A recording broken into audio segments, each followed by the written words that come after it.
In this guide, I'm going to show you how to fix connection error in Raid Shadow Legends. This is Aiden from JustBoz, and before we get into this guide, make sure to like the video and subscribe to the channel with all notifications on. It really does help with the channel, and it lets us know that you want more content like this, so we greatly appreciate it. If at any point throughout this guide you did have any questions, just ask them down in the comment section below, and we can help you out further. I'm going to be doing my best to reply to every single comment down there. First things first, go ahead and completely close Raid Shadow Legends and reopen it up. If the error does come back, restart your device fully. Next, go ahead and check your internet connection and try opening up another app or website and then switch between Wi-Fi and mobile data if possible. You can also restart your router if the connection still seems unstable. If you're using a VPN or a proxy or even a private DNS service, temporarily just turn it off and try launching Raid again, since sometimes that can block it.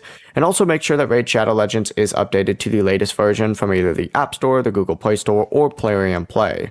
On an Android, you can also go into your settings, go to apps, select Raid Shadow Legends, hit storage, and then clear the cache. If you're on PC, open up Plarium Play and go into the settings and reset the launcher cache if the connection does still continue having any problems. And if none of these steps works, Raid servers are most likely under maintenance right now or experiencing an outage, so just check the official Raid support channels before reinstalling the game. Before you do leave, make sure to like the video and subscribe to the channel with all notifications on. It really does help with the channel, and it lets us know that you want more content like this. We'd greatly appreciate it. And if at any point throughout this guide you did have any questions, just ask them down in the comment section below and we can help you out further. I'm going to be doing my best to reply to every single comment down there. Peace.